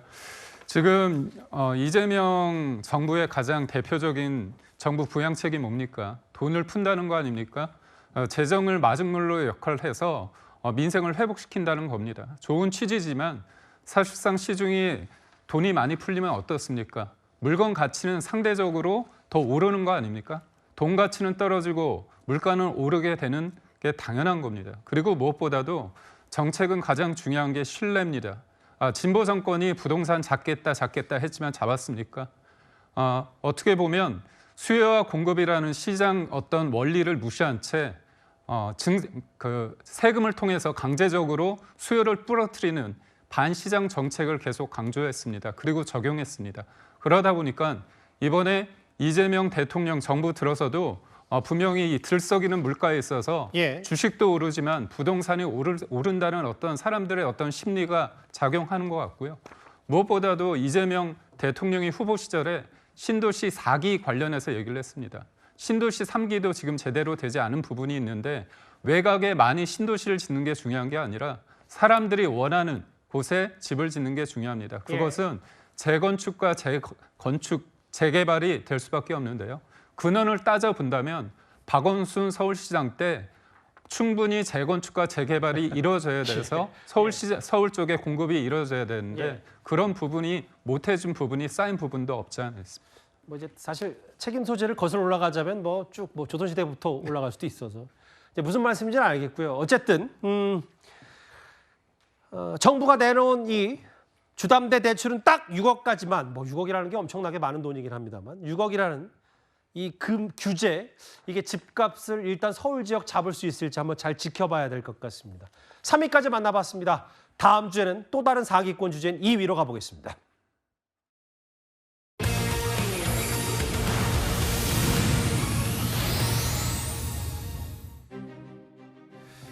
여전히 중동에는 전운이 쉽게 가시지 않고 있습니다. 이유는 이스라엘과 이란이 계속해서 본인들 목소리를 높이고 있기 때문에요. 이제 미국의 합참 의장이 아예 직접 나서서요. 이란의 주요 핵시설, 포르도 시설의 환기구를 통해서 벙커버스터가 어떻게 진입했는지를, 투하했는지를 밝혔습니다. 일단 그 전에 미 합참 의장의 목소리부터 먼저 듣고 오겠습니다.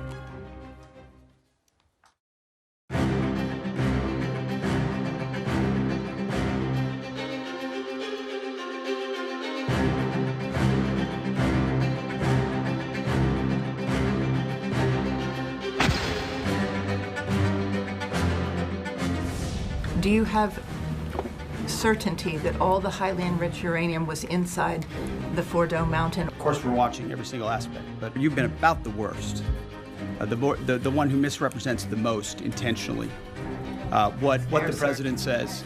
We're looking at all aspects of intelligence and making sure we have a sense of what was where. In this case, these Patriot crews were deployed from Korea and Japan as part of our U.S. forces there to ensure that we had the most capable missiles in the CENTCOM area of responsibility. What we do know is there was a lot of metal flying around. Between attacking missiles being hit by Patriots, boosters from attacking missiles being hit by Patriots. 저희가 준비한 2위, 중동의 충돌이 뭐 국제 유가처럼 경제적인 부분에만 우리에게 영향을 미친 게 아니라 지금 보셨던 것처럼 미 당국자가 코리아라는 표현을 쓰잖아요. 이게 뭐냐면 이제부터 화면을 좀 만나볼 텐데 지난번에 이란이 밝혔던 작전 중에 하나가 승리의 전령입니다. 이란 최고 국가안보회의가 지시하고 혁명수비대 실행한 저 미사일 발사. 그런데 상공을 가로지르다가 대부분 요격을 당합니다. 그런데 문성업 대표님, 저 요격의 주체 중에 우리나라에서 온 패트리어트 부대가 이란 요격에 참여를 했다고 하더라고요. 예. 지금 미 합참의장이 지금 언급한 얘기는 한미 또 미일이 합의한 내용입니다. 예. 이게 주한미군 패트리엇 부대가 있거든요. 예. 북한의 미사일 발사에 대비해서 주한미군 시설을 보호하기 위한 이 적어도 요격 미사일입니다. 이 패트리엇 2개 포대 그리고 병력 일부를 중동 지역으로 이전 배치했다. 이 얘기는 뭐냐면 지난 3월에 합의한 것이거든요. 그래서 3월에 이미 이동 배치했다고 하는 것은 벌써 2, 3개월 전에 이런 상황이 있을 것을 대비해서 중동에 있는 미군 기지에 요격 역량을 강화했다라고 하는 것을 볼 수가 있고요. 예. 여기서 우리가 좀 주목해야 될 부분이 이겁니다. 최근에 주한미군 철수 문제, 주한미군의 전략적 유연성 문제, 다시 말하면 한국에 있는 미군들이 한국 방어만이 아니라 예. 필요시에는 다른 부분에서도 쓸 수 있다라는 미국의 의지에 대해서 미국의 의지와 미국의 필요에 있을 수 있다라고 하는 한 단면을 볼 수 있는 그런 일이라고 생각을 합니다. 저게 의미가 있는 꽤 상징적인 장면인 거잖아요, 그러면. 예, 그렇죠. 근데 사실은요, 이게 보면 뭐 아까 말씀하셨습니다만 이란이 미국으로부터 벙커버스터 공격을 받고 마지막에 미국에게 사전에 통보하고 딱 14발 우리가 이 카타르에 있는 미군 기지 쏠 테니까 다 대피시키고 알아서 해라. 미리 약속된 형태로 됐기 때문에 사실은 날아오는 이란 미사일 13발을 정확하게 요격을 했고요. 한 발은 요격 필요가 없어서 안 했다는 얘기예요. 다른 데로 떨어졌다면서요? 그렇죠. 그리고 그러니까 이 13발 요격을 하는 과정에서 예. 한국에 주둔했던 미군 패트리엇 포대, 그다음에 일본에 주둔했던 이 패트리엇 포대, 미군 패트리엇 포대가 여기서 활약을 했다라고 하는 것을 지금 댄 케인 미 합참 의장이 밝힌 겁니다. 미 군 수뇌부가 밝힌 게 바로 한국에서 온 패트리엇 부대가 이란 미사일 요격에 참여했다. 이거 말고도 아예 미 군 당국이 공개한 영상이 있어요. 가장 중요했던 포르도 핵시설을 타격했던 환기구를 콘크리트 덮었고 첫 폭탄이 콘크리트를 파괴했다고 하는데 그 영상 모습을 다시 한번 만나보겠습니다. 바로 이 장면이에요. 미 국방부가 공개한 저 벙커버스터 투하 장면.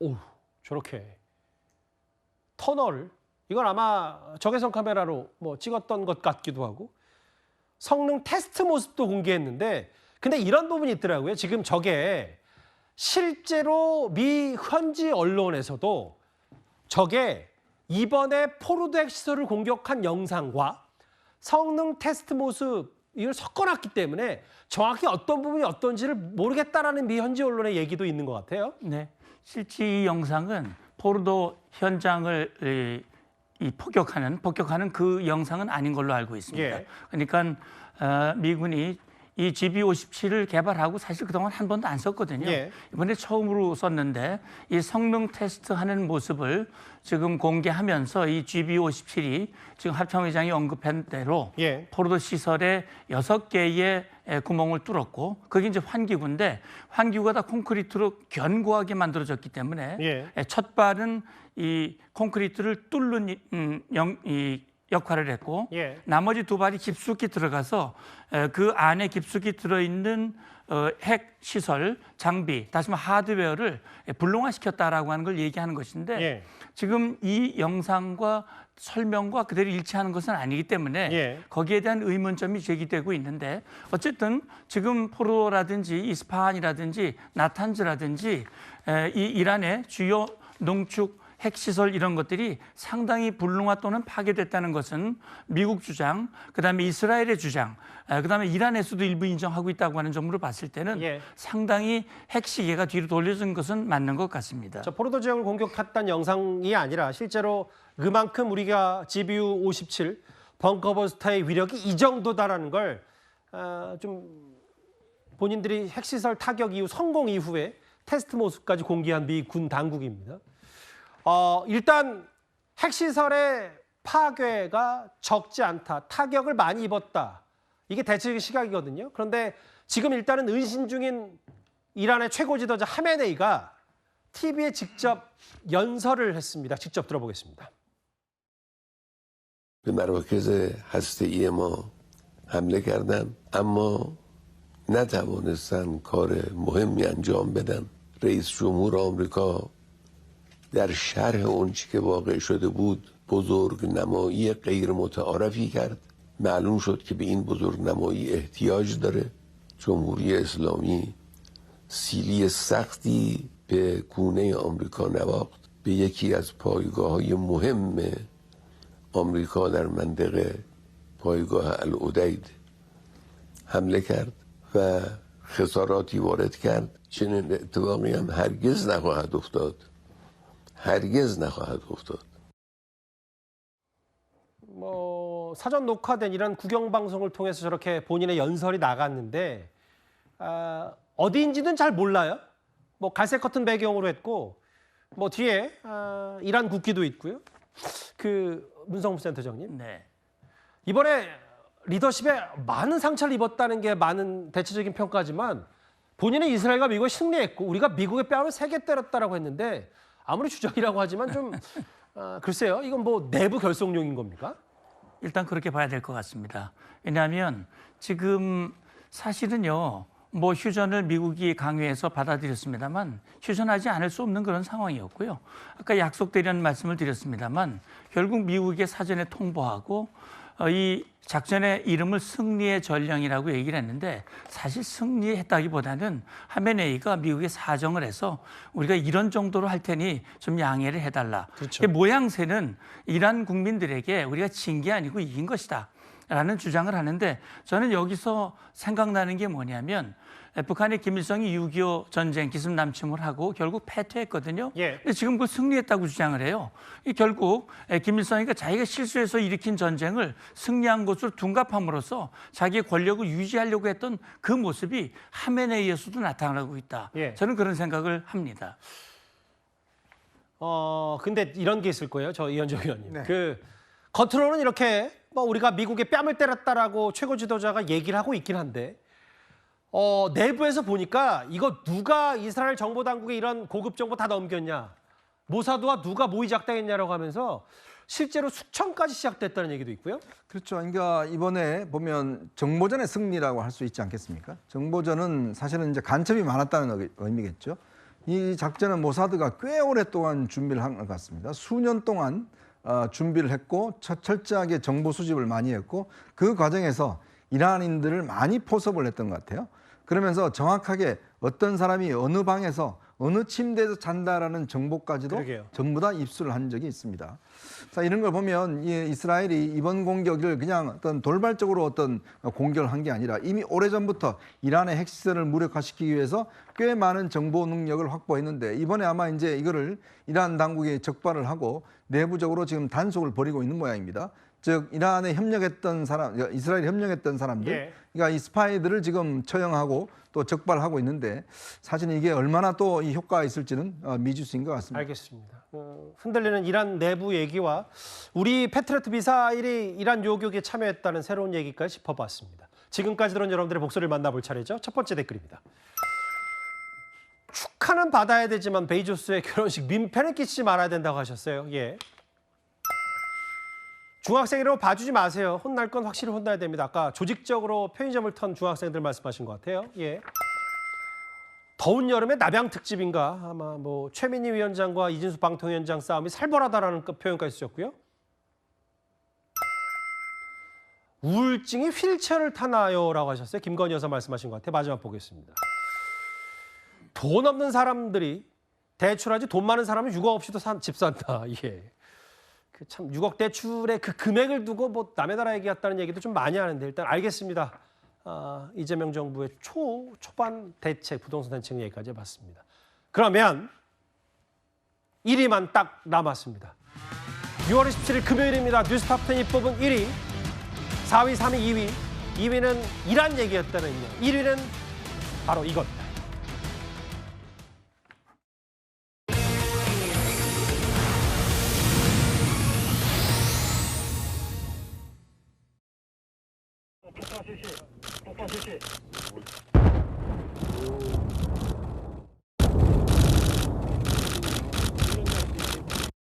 민경초소 폭파 현상을 봤는데 지하에서 이렇게 비산물이 이렇게 나오는 게 여기는 그런 게 못 봤습니다. 건설 시기가 그가 다르고 그 시기 자세가 또 다 다르지 않습니까? 무역 정상에서 움직이지 않습니다. 전쟁 때 지뢰를 위해서는 무역이란 말인데 콘크리트 구조물로 되어 있으면 대장님 이게 투입한 투입로가 있다는 얘기고 어떤 민경초소하고 연결되어 있는 건지 안 했지 뭐 안 했는데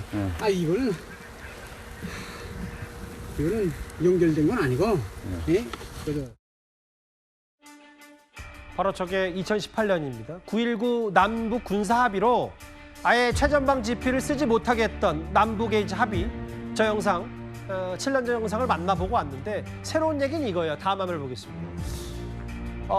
이게 정권이 바뀐 여부와 상관없이 문성업 센터장이 보니까 지피 복구를 시작해서 그때 9.19 군사 합의 때 쓰지 못하게 했던 뭐 파주, 개성, 연천, 철원 이걸 복원을 완료한 모양이더라고요. 예, 완전 복원은 아니고요. 임시 복원입니다. 사실은 2018년 남과 북이 비무장지대를 글자 그대로 비무장화한다. 예. 군사시설 뭐 다 파괴할 수는 없지만 그중에 11개소를 선정을 해서 각기 11개소씩 그중에 하나를 남겨놓고 10개소를 폭파했거든요. 방금 검증하는 장면을 보셨는데 맞아요. 사실은요. 이게 10개씩 같이 하는 건 그때 굉장히 논란이 많았어요. 왜냐하면 북한의 GP 숫자가 우리보다 2배거든요.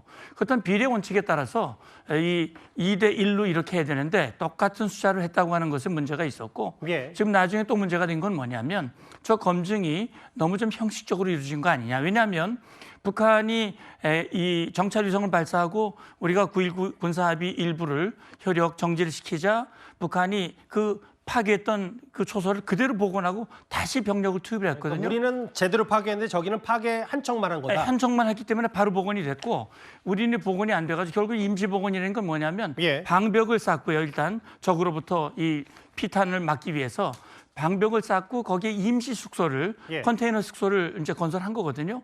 요교까지가 지금 된 겁니다. 그러니까 북한이 복원한 것에 우리도 이 구멍이 생기면 안 되기 때문에 일단 복원한 것이 방금제 이 임시 복원이 된 것이고 아마 이게 완전히 복원이 되려면 아직도 상당한 시간이 더 걸릴 걸로 봅니다. 그러니까 7년 전에 이렇게 뭐 남과 북이 약속해서 뭐 북한은 제대로 지켰는지 안 지켰는지 모르겠지만 우리는 다 불능화 시켰는데 이걸 임시 복원했다.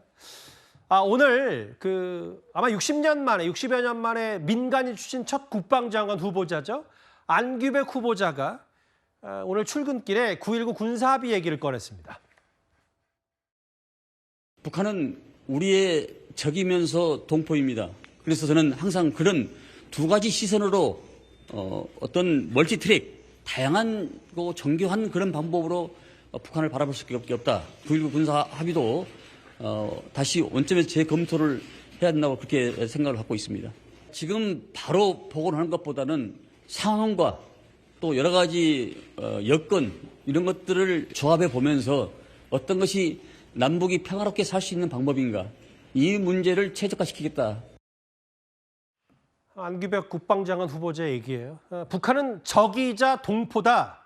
남북 군사합의 원점 재검토. 그러니까 복원하는 게 맞지만 이걸 좀 시간을 좀 두고 평가해야 된다고 얘기를 했는데요. 제가 군사 전문가이신 문성업 대장에게 질문을 드리고 싶은 게 뭐냐면 뭐 만약에 안규백 후보자 바람과 이재명 대통령의 여러 생각처럼 그 군사합의가 다시 복원이 된다고 하더라도 예전처럼 그냥 뭐 지피 불능화시키고 보여주기식으로 먼저 북한보다 할 게 아니라 그것도 뭔가 지렛대 역할, 협상 역할을 하면서 북한과 차분히 그런 게 필요할 것 같긴 합니다. 그렇습니다.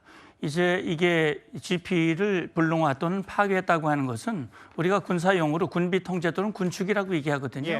이게 군비 통제는 기본적으로 안보 전략의 일환입니다. 다시 말하면 우리 안보를 튼튼히 하기 위한 목적인데 9.19 군사합의 취지는 좋습니다. 지속 가능한 평화를 만들기 위한 취지는 좋지만 결과적으로 우리의 안보를 상당히 후퇴시키고 축소시키는 그런 결과를 가져왔기 때문에 많은 논란이 있던 거거든요. 지금 저는 안규백 후보자의 이 인식이 저는 맞다고 봅니다. 왜냐하면 당장 복원하는 거 아니다.